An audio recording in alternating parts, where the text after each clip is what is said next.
പുതിയ scheme 2024 ബിടെക്കിൻ്റെ second അലോട്ട്മെൻറ്റും BArcൻ്റെ first അലോട്ട്മെൻറ്റും നമ്മൾക്ക് 19-ാം തീയതി ഒരു താൽക്കാലിക അലോട്ട്മെൻറ്റും 20-ാം തീയതി ഫൈനൽ അലോട്ട്മെൻറ്റും ആയിട്ട് പബ്ലിഷ് ചെയ്യുമെന്നാണ് എൻട്രൻസ് കമ്മീഷണർ പറഞ്ഞിരിക്കുന്നത്. അതിനുശേഷം 21-ാം തീയതി മുതലാണ് കോളേജിൽ പോയി ജോയിൻ ചെയ്യേണ്ടത്. അപ്പോൾ ആ ഒരു ടൈമിൽ നമ്മൾ നിങ്ങളോട് പറഞ്ഞിട്ടുണ്ടായിരുന്നു എല്ലാവരും കൂടി ബിടെക് അഡ്മിഷൻ എടുക്കാൻ ഒരു ദിവസമല്ല ചെല്ലേണ്ടത്, ബ്രാഞ്ച് അനുസരിച്ചിട്ട് നമുക്ക് ഡേറ്റുകൾ തരും എന്നുള്ളത്.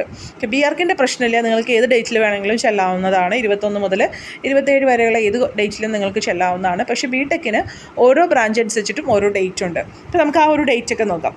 അപ്പോൾ ഞാൻ പറയുന്ന ഡേറ്റ് മിക്ക കോളേജിലും സെയിം ആയിരിക്കും. പിന്നെ നിങ്ങൾക്കറിയാലോ, ചില കോളേജിൽ കോഴ്സുകൾ വ്യത്യാസം ഉണ്ടാവും. അപ്പോൾ അതനുസരിച്ചിട്ട് ചെറിയ ചേഞ്ച് ഉണ്ടാവും. അപ്പോൾ നിങ്ങൾ അലോട്ട്മെൻറ്റ് കിട്ടി കഴിയുമ്പോൾ ഏത് കോളേജിലാണോ നിങ്ങൾക്ക് കിട്ടുന്നത് ആ കോളേജിൻ്റെ വെബ്സൈറ്റ് എടുത്ത് നോക്കിയിട്ടാണ് നിങ്ങൾ ചെല്ലേണ്ടത്.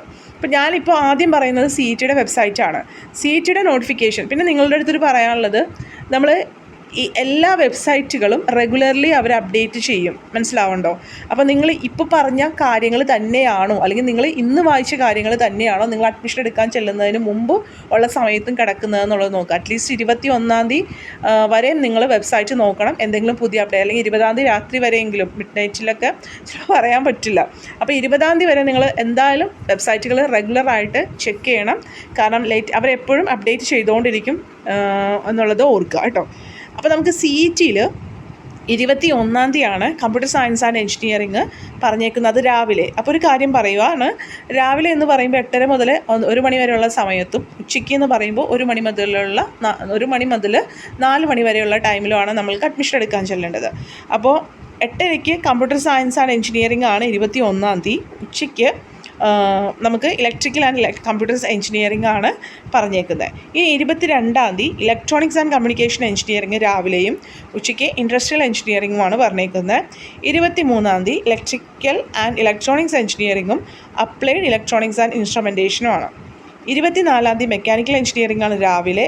ഉച്ചയ്ക്ക് നിങ്ങൾക്ക് ഇതുവരെ അഡ്മിഷൻ ഈ പറഞ്ഞ ഡേറ്റിലൊന്നും എന്തെങ്കിലും ജെനുവിനായിട്ടുള്ള റീസൺ കൊണ്ട് മാത്രം ഈ പറഞ്ഞ ഡേറ്റിൽ അഡ്മിഷൻ എടുക്കാൻ പറ്റാത്തവർക്ക് ഈ പറയുന്ന 24-ാം തീയതി ഉച്ച കഴിഞ്ഞും അതുപോലെ തന്നെ 27-ാം തീയതി ഉച്ച കഴിഞ്ഞും ചെല്ലാവുന്നതാണ് കേട്ടോ. അപ്പോൾ 27-ാം തീയതി, അപ്പോൾ ഇവിടെ നമുക്ക് എനിക്ക് തോന്നുന്നു ചില അവധികളൊക്കെ വരുന്നുണ്ടെന്ന് തോന്നുന്നു അല്ലേ. അപ്പോൾ അതിനുള്ള ഇൻഫർമേഷനൊക്കെ എൻട്രൻസ് കമ്മീഷണർ പറയും എന്താണ് എങ്ങനെയാണെന്നൊക്കെ ഉള്ളത്. അതനുസരിച്ചിട്ട് ചെയ്താൽ മതി. അപ്പോൾ അതുകൊണ്ട് കൂടിയാണ് നിങ്ങളുടെ അടുത്ത് വെബ്സൈറ്റും റെഗുലർ ബേസിൽ നിങ്ങൾ ചെക്ക് ചെയ്യണം എന്ന് ലേറ്റസ്റ്റ് അപ്ഡേറ്റ് ചെയ്യും. അതുകൊണ്ട് നിങ്ങൾ ചെക്ക് ചെയ്യണം എന്ന് പറയുന്നത്. അപ്പോൾ 27-ാം തീയതി നമ്മൾക്ക് സിവിൽ എഞ്ചിനീയറിംഗ് ആണ് രാവിലെ. ഉച്ച കഴിഞ്ഞ് ഈ ദിവസങ്ങളിൽ ചെല്ലാൻ പറ്റാത്തവർക്കുമാണ് കൊടുത്തേക്കുന്നത്.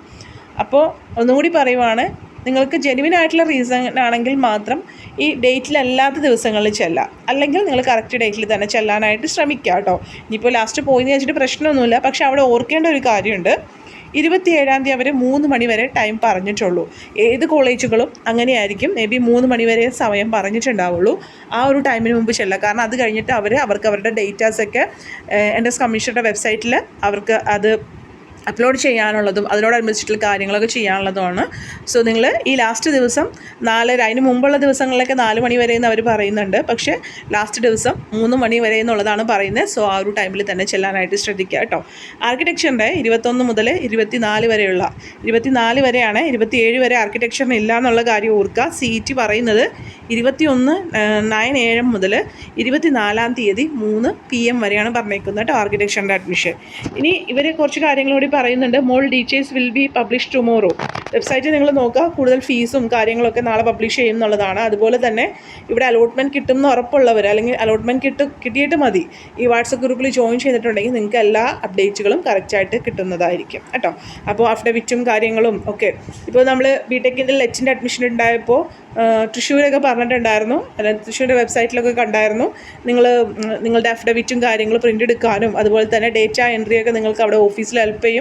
ഫീ ഒന്നും ഇല്ലാതെ തന്നെ നിങ്ങൾക്ക് അതൊക്കെ ചെയ്യാമെന്നുള്ളത് മെൻഷൻ ചെയ്തിട്ടുണ്ടായിരുന്നു. നമുക്കറിയില്ല, ബിടെക് റെഗുലറിനും അങ്ങനെ തന്നെയാണെങ്കിൽ അത് അവർ വെബ്സൈറ്റിൽ മെൻഷൻ ചെയ്യും. സോ നിങ്ങൾക്ക് ഡേറ്റ എൻട്രിയൊക്കെ വേണമെങ്കിൽ കോളേജിൽ പോയിട്ട് ചെയ്യാം. പക്ഷേ നിങ്ങൾക്ക് ഈസി ആയിട്ട് ചെയ്യുന്നൊരു കാര്യം വീട്ടിലിരുന്ന് ചെയ്യുന്നതിനും കുഴപ്പമില്ല കേട്ടോ. അത് അവരുടെ വെബ്സൈറ്റിൽ മെൻഷൻ ചെയ്യേണ്ട അനുസരിച്ചിട്ട് ചെയ്യാം. ഇനി മറ്റൊരു കോളേജ് എന്ന് പറയുന്നത് LBS ആണ്.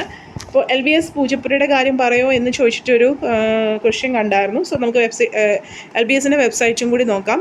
LBS നിങ്ങൾക്ക് അറിയാമല്ലോ, ഇത് ഗവൺമെൻറ് കൺട്രോൾ സെൽഫ് ഫിനാൻസിങ് കോളേജാണ്.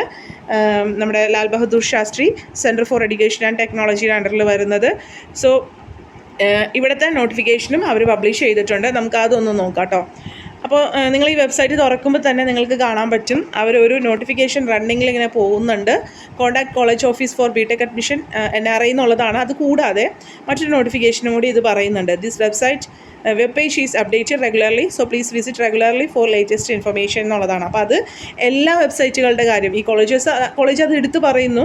പക്ഷേ നിങ്ങൾ എല്ലാ കോളേജിൻ്റെ വെബ്സൈറ്റും ഇങ്ങനെ ഒരു നോട്ടിഫിക്കേഷന് ബാധകമാണ്. സോ എപ്പോഴും നിങ്ങൾ ലാസ്റ്റ് 20-ാം തീയതി രാത്രി വരെ നിങ്ങൾ വെബ്സൈറ്റ് നോക്കണം എന്നുള്ളതാണ് പറയാനുള്ളത് കേട്ടോ. അപ്പോൾ ഇവിടെ കീമിൻ്റെ അഡ്മിഷനെ പറ്റിയിട്ട് അവർ പറഞ്ഞിട്ടുണ്ട്. 21-ാം തീയതി മുതലാണ് അഡ്മിഷൻ സ്റ്റാർട്ട് ചെയ്യുന്നത്. കൂടുതലായിട്ടുള്ള ഷെഡ്യൂൾ നമുക്ക് നോക്കാം. 21-ാം തീയതി LBSൽ EC ആണ് വിളിച്ചേക്കുന്നത്. അവിടെ CS ആണ് വിളിച്ചതെങ്കിൽ ഇവിടെ വിളിച്ചേക്കുന്നത് LBS വിളിച്ചേക്കുന്നത് EC ആണ്. ഇലക്ട്രോണിക്സ് ആൻഡ് കമ്മ്യൂണിക്കേഷൻ എഞ്ചിനീയറിംഗ് കിട്ടിയവർക്കാണ്. 22-ാം തീയതി ഇലക്ട്രോണിക്സ് ആൻഡ് കമ്പ്യൂട്ടർ എഞ്ചിനീയറിംഗ് ആണ് 22-ാം തീയതി വിളിച്ചേക്കുന്നത്. 22-ാം തീയതി ഉച്ച കഴിഞ്ഞായിരിക്കും. മേ ബി അങ്ങനെ ഒരു രാവിലെ ഉച്ചയ്ക്കെന്നുള്ളൊരു സമയം ഇട്ടിട്ടില്ല. 22-ാം തീയതി സിവിൽ എഞ്ചിനീയറിംഗും വിളിച്ചിട്ടുണ്ട്. അപ്പോൾ 21-ാം തീയതി EC മാത്രവും 22-ാം തീയതി ഇലക്ട്രോണിക്സ് ആൻഡ് കമ്പ്യൂട്ടർ എഞ്ചിനീയറിംഗും സിവിൽ എഞ്ചിനീയറിംഗും വിളിച്ചിട്ടുണ്ട്. അപ്പോൾ അത് മേ ബി അവർ കൂടുതൽ അപ്ഡേറ്റ് ചെയ്യുമ്പോൾ ആ ഡേറ്റും കാര്യങ്ങളൊക്കെ ചിലപ്പോൾ ചെയ്യും. അല്ലെങ്കിൽ നിങ്ങൾക്ക് കോൺടാക്റ്റ് ചെയ്യാവുന്നത് ആ ഒരു ടൈമിൽ ചോദിക്കാവുന്നതാണ് കേട്ടോ. 23-ാം തീയതി IT ആണ്. പിന്നെ CS പറഞ്ഞിട്ടുണ്ട്. കമ്പ്യൂട്ടർ സയൻസ് ആൻഡ് എഞ്ചിനീയറിംഗ് 23-ാം തീയതി പറഞ്ഞിട്ടുണ്ട്. മേ ബി അത് ഉച്ച കഴിഞ്ഞോ അല്ലെങ്കിൽ രാവിലെ തന്നെയോ അങ്ങനൊരു ടൈം ഉണ്ടോ എന്നുള്ളത് മെൻഷൻ ചെയ്യുമായിരിക്കും കേട്ടോ അവർ. 24-ാം തീയതിയും കമ്പ്യൂട്ടർ സയൻസ് ആൻഡ് എഞ്ചിനീയറിംഗ് എടുത്ത കുട്ടികൾക്ക് സമയം കൊടുത്തിട്ടുണ്ട്. 27-ാം തീയതി റിമൈനിങ് സ്റ്റുഡൻസ് എന്നുള്ളതാണ് പറഞ്ഞേക്കുന്നത് കേട്ടോ. അപ്പോൾ ചിലപ്പോൾ മേ ബി അവർ കുറച്ചും കൂടി നല്ല അപ്ഡേറ്റിൽ കറക്റ്റായിട്ട് അവർ ചിലപ്പോൾ ഇൻഫർമേഷൻസ് ഉണ്ടാവും. ജസ്റ്റ് ഇപ്പോൾ ഇങ്ങനെ ഇട്ടേക്കുന്നതെന്ന് മാത്രമേ ഉള്ളൂ കേട്ടോ. അതുപോലെ തന്നെ ഇവിടെ കുറച്ച് കാര്യങ്ങളും കൂടി കൊടുത്തിട്ടുണ്ട്. ഫീസ് സ്ട്രക്ചർ BTech എന്ന് പറഞ്ഞ് കൊടുത്തിട്ടുണ്ട്. ഡോക്യുമെൻറ്റ്സ് ടു ബി കണ്ടോ, ഇങ്ങനെ എല്ലാ കോളേജസുകാരും കൊടുക്കും. Documents to be produced at the time of admission എന്ന് പറഞ്ഞിട്ട് അവർ കൊടുത്തിട്ടുണ്ട്. അതിൽ ക്ലിക്ക് ചെയ്താൽ നമുക്ക് കാണാം അഡ്മിറ്റ് കാർഡ് പറയുന്നുണ്ട്. Data sheet. ഇപ്പോൾ ഈ അഡ്മിറ്റ് കാർഡ് ഇല്ലയെന്ന് വെച്ചിട്ട് നിങ്ങളുടെ അഡ്മിഷൻ ക്യാൻസലായി പോകുന്നില്ല കേട്ടോ. ഉണ്ടെങ്കിൽ അത് തന്നെ കൊടുക്കുക. നിങ്ങളിപ്പോൾ നിങ്ങളുടെ കയ്യിൽ അന്ന് കൊണ്ടുപോയതില്ല എങ്കിൽ നിങ്ങളവിടെ കൊടുക്കുകയൊക്കെ ചെയ്തെങ്കിൽ പുതിയ കാർഡ് ആയാലും മതി. അത് കുഴപ്പമില്ല. നിങ്ങൾ PDF കണക്കുണ്ടാവില്ല, അതിൻ്റെ ഒരു പ്രിൻ്റ് ഔട്ട് എടുത്താൽ മതി. ഡേറ്റാ ഷീറ്റ് അത് നമുക്ക് സെക്കൻഡ് അലോട്ട്മെൻറ്റ് വരുമ്പോൾ വരും. പിന്നെ ഏജ് പ്രൂവിങ് സർട്ടിഫിക്കറ്റ്, അതായത് നമുക്ക് 10th സർട്ടിഫിക്കറ്റിൽ ബർത്ത് പറയുന്നുണ്ടെങ്കിൽ ഡേറ്റ് ഓഫ് ബർത്ത് പറയുന്നുണ്ടെങ്കിൽ അത് മതി. അല്ലെങ്കിൽ ബർത്ത് സർട്ടിഫിക്കറ്റ് കൊടുക്കാം, അല്ലെങ്കിൽ പാസ്പോർട്ട് കൊടുക്കാം, അങ്ങനെ എന്തും കൊടുക്കാം. അതായത് ബർത്ത് പ്രൂഫ് ചെയ്യാൻ പറ്റുന്ന സർട്ടിഫിക്കറ്റ് കേട്ടോ. +2 മാർക്ക് ലിസ്റ്റ്, +2 പാസ് സർട്ടിഫിക്കറ്റ്. ഞാനിത് ഓടിച്ചു പോകുന്നത് നമ്മൾ സർട്ടിഫിക്കറ്റ് ഏതൊക്കെ കൊടുക്കണമെന്ന് പറഞ്ഞതുകൊണ്ടാണ്. TC, CC, ഫിറ്റ്നസ് സർട്ടിഫിക്കറ്റ്, അതുപോലെ തന്നെ സർട്ടിഫിക്കറ്റ് ടു പ്രൂവ് റിസർവേഷൻ. എന്തെങ്കിലും റിസർവേഷൻ നിങ്ങൾക്കുണ്ട്, ആ റിസർവേഷനിലാണ് നിങ്ങൾക്ക് അലോട്ട്മെൻറ്റ് കിട്ടിയേക്കുന്നതെങ്കിൽ ആ ഒരു സർട്ടിഫിക്കറ്റ് നിങ്ങൾ കൊടുക്കണം. പിന്നെ നിങ്ങളുടെ അലോട്ട്മെൻറ്റ് മെമ്മോ വേണം.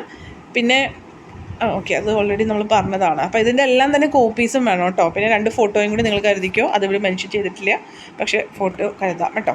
ഇനി ഫീസ് സ്ട്രക്ചറിനെ പറ്റി നല്ലൊരു ഡീറ്റെയിൽ ആയിട്ട് തന്നെ കൊടുത്തിട്ടുണ്ട്. അഡ്മിഷൻ ഫീനെ പറ്റിയിട്ടും ഹോസ്റ്റൽ രജിസ്ട്രേഷൻ ഫോമിനെ പറ്റിയിട്ടും അഡ്മിഷൻ ചാറ്റ് സപ്പോർട്ടർ എന്നും പറഞ്ഞിട്ട് ഒരു ലിങ്ക് ഉണ്ട് വാട്സപ്പ്. മേ ബി നിങ്ങൾക്ക് അഡ്മിഷൻ അവിടെ കിട്ടുവാണെങ്കിൽ നിങ്ങൾക്ക് ആ ഒരു ചാറ്റ് പോർട്ടലിൽ നിങ്ങൾക്ക് എന്തെങ്കിലും ഹെൽപ്പ് വേണമെങ്കിൽ അങ്ങനെ ചോദിച്ചാൽ കിട്ടും കേട്ടോ. ഫീസ് സ്ട്രക്ചർ നമുക്കൊന്ന് നോക്കാം. ഇവിടെ ഫീസ് സ്ട്രക്ചർ വരുന്നത് മെറിറ്റ് സീറ്റ്, അതായത് നമ്മൾ ലോ മെറിറ്റ് എന്നൊക്കെ പറയുന്ന മെറിറ്റ് സീറ്റിലേക്ക് നിങ്ങൾക്ക് അഡ്മിഷൻ്റെ സമയത്ത് 61,570 രൂപയാണ് പറയുന്നത്. നമ്മൾ IHRDയുടെ ഫീസ് സ്ട്രക്ചർ പറഞ്ഞപ്പോൾ നമുക്ക് 2 ഇൻസ്റ്റാൾമെൻറ്റൊക്കെ ആയിട്ട് ട്യൂഷൻ ഫീസ് അടക്കാനുള്ള ഓപ്ഷൻ ഉണ്ടായിരുന്നു. LBS അങ്ങനെ ഒരു ഓപ്ഷൻ പറയുന്നില്ല. പക്ഷേ നിങ്ങൾക്ക് ബുദ്ധിമുട്ടുണ്ടെങ്കിൽ മേ ബി അവരോട് അത് കൺവേ ചെയ്തിട്ട് അങ്ങനെ അടക്കാൻ പറ്റുമോ എന്നുള്ള കാര്യം ചോദിക്കുക കേട്ടോ. ട്യൂഷൻ ഫീസ് അപ്പോൾ നമ്മൾ മെറിറ്റ് സീറ്റിൽ അവിടെ ട്യൂഷൻ ഫീസ് വരുന്നത് 45,000 ആണ്. അപ്പോൾ ആ ഒരു 45,000 ഇവിടെ പറഞ്ഞിട്ടുണ്ട്. പിന്നെ മാനേജ്മെൻറ്റ് അല്ലെങ്കിൽ മെറിറ്റ് ഫുൾ ഫീ ആണെങ്കിൽ 91,570 രൂപയാണ് ഇവർ ടോട്ടൽ ഫീസായിട്ട് പറയുന്നത് കേട്ടോ.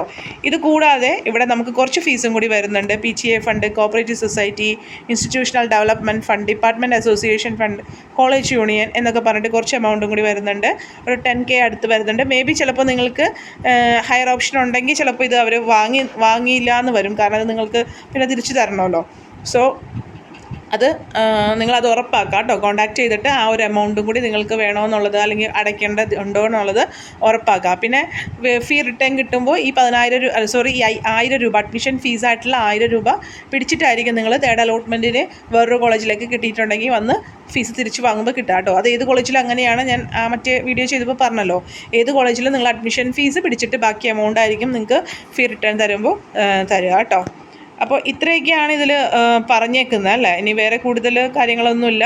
പേ അഡ്മിഷൻ ഫീ ഓൺലൈൻ എന്ന് പറഞ്ഞിട്ട് കൊടുത്തിട്ടുണ്ട്. നിങ്ങൾക്ക് അത് അവിടെ ചെന്നിട്ട് നേരത്തെ ഒന്നും ചെയ്യേണ്ട ആവശ്യമില്ലെന്ന് തോന്നുന്നില്ല. നിങ്ങൾ ഈ പറയുന്ന പോലെ അത് മെസ്സേജ് കൺവേ ചെയ്ത് നിങ്ങൾ ചോദിക്കുക കേട്ടോ. അഡ്മിഷൻ പോർട്ടൽ ചാറ്റ് സപ്പോർട്ട് എന്ന് പറഞ്ഞിട്ട് വാട്സപ്പിൻ്റെ ഒരു ലിങ്ക് ഇവരും കൊടുത്തിട്ടുണ്ട്. നിങ്ങൾക്കപ്പോൾ അത് ചെയ്യാം. അതുപോലെ ഹോസ്റ്റൽ രജിസ്ട്രേഷനും നേരത്തെ ചെയ്യണമെന്നുണ്ടെങ്കിൽ ചെയ്യാം കേട്ടോ. ഹോസ്റ്റൽ രജിസ്ട്രേഷനൊക്കെ ചിലപ്പോൾ അത് ചോദിക്കുക കേട്ടോ. നിങ്ങൾക്ക് അഡ്മിഷൻ അവിടെ ഉറപ്പായിട്ട് അവിടെ തന്നെയാണ് നിങ്ങൾ പഠിക്കുന്നതെന്നൊക്കെ ഉണ്ടെങ്കിൽ ഹോസ്റ്റൽ രജിസ്ട്രേഷനും ചെയ്യാം. സാധാരണ എല്ലാ കോളേജുകളിലും നമ്മുടെ വീട്ടിൽ നിന്നുള്ള ഡിസ്റ്റൻസ് അങ്ങനെയൊക്കെ കുറേ കാര്യങ്ങൾ നോക്കിയിട്ടാണ് നമുക്ക് ഹോസ്റ്റൽ അലോ ചെയ്ത് കിട്ടുന്നത്. കാരണം എല്ലാവർക്കും കൊടുക്കാനുള്ള ഹോസ്റ്റൽ ഫെസിലിറ്റി എല്ലാ കോളേജുകൾക്കും ഉണ്ടാവണം എന്നില്ല. സോ അപ്പോൾ അങ്ങനെ ഹോസ്റ്റലൊക്കെ വേണം എന്നുള്ളവരൊക്കെ ആണെങ്കിൽ നിങ്ങൾ അതിൻ്റെ ആ ഇൻഫർമേഷൻ രജിസ്ട്രേഷൻ ഫോം ഇവിടെ കൊടുത്തിട്ടുണ്ട്. പക്ഷേ അതിൻ്റെ ഇൻഫർമേഷൻ കറക്റ്റായിട്ട് ഇവിടേക്ക് വിളിച്ചിട്ടുണ്ടെങ്കിൽ കറക്റ്റായിട്ടുള്ള ഇൻഫർമേഷനൊക്കെ പറഞ്ഞു തരും. അല്ലെങ്കിൽ വാട്സപ്പ് സപ്പോർട്ടിൽ നിങ്ങൾക്ക് അത് ചോദിക്കാവുന്നതാണ്. അപ്പോൾ അങ്ങനെയുള്ള കാര്യങ്ങളൊക്കെ ചോദിച്ചിട്ട് കറക്റ്റായിട്ട് ചെയ്യാം കേട്ടോ. ഓക്കെ, ഇത്രയാണ് ഇതിനെ പറ്റിയിട്ട് പറയാനുള്ളത് കേട്ടോ. ഇവിടെ ഇൻസ്ട്രക്ഷൻ ഫോർ സ്റ്റുഡൻസ് എന്ന് പറഞ്ഞിട്ട് കുറച്ച് കാര്യങ്ങൾ കൊടുത്തിട്ടുണ്ട്. അത് നോക്കണം നമുക്ക്. ഓക്കെ, അത് നോക്കി വരുമ്പോൾ ഓക്കെ, ഇൻസ്ട്രക്ഷൻ ഫോർ സ്റ്റുഡൻസ് എന്നുള്ള കാര്യം ഇതാണ്. Online application form is available at the admission portal. Student can login to fill in the application form via above link and can fill in the application form and submit it for verification എന്ന് പറഞ്ഞിട്ടുണ്ട്. Application apply online, അത് എന്തിൻ്റെ ആപ്ലിക്കേഷനാണ്? Okay, maybe data entry അവർ പറയുന്നതാണ്. നോക്കട്ടെ കേട്ടോ.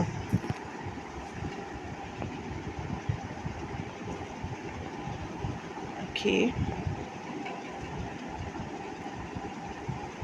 അത് പക്ഷേ നിങ്ങൾ അലോട്ട്മെൻറ്റ് എടുത്തിട്ട് അതിനെ പറ്റിയിട്ട് നിങ്ങൾ ചോദിച്ച് നോക്കൂ കേട്ടോ. അവിടെ ചിലപ്പോൾ ഇനി ഡേറ്റ എൻട്രി നിങ്ങൾ നിർബന്ധമായിട്ട് ചെയ്യേണ്ടതുണ്ടോ. BTech or MTech admission 2024 instruction for students to submit online application എന്നുള്ളതാണ്. Online application form is available at the admission portal എന്നുള്ളത് കാണിക്കുന്നു. എങ്ങനെയാണ് നിങ്ങൾ ഓൺലൈൻ ആപ്ലിക്കേഷൻ ഫോമിലേക്ക് ആക്സസ് ചെയ്യേണ്ടതെന്നാണുള്ളത് കാണിച്ചേക്കുന്നത്. സ്റ്റുഡൻറ്റ് ക്യാൻ ലോഗിൻ, എനിക്ക് തോന്നുന്നു ആ ലിങ്ക് ഇപ്പോൾ നിലവിൽ വന്നിട്ടില്ല കേട്ടോ. അപ്പോൾ നിങ്ങൾ ആ ഒരു ക്രിയേറ്റ് ചെയ്തിട്ട് യൂസർ നെയിം എന്നൊക്കെ പറഞ്ഞിട്ട് കുറച്ച് കാര്യങ്ങൾ അത് നമുക്ക് വേണമെങ്കിൽ ആ ഒരു ടൈമിൽ വേണമെങ്കിൽ പറഞ്ഞു തരാം കേട്ടോ. ഓക്കെ, അപ്പോൾ ഇത്രയും കാര്യങ്ങളാണ് നിലവിലിപ്പോൾ നിങ്ങളോട് ഷെയർ ചെയ്യാനുള്ളത്. ഞാൻ പറഞ്ഞ പോലെ നിങ്ങൾ വെബ്സൈറ്റ് റെഗുലറായിട്ട് നോക്കണം കേട്ടോ. Take care, stay blessed. Thank you.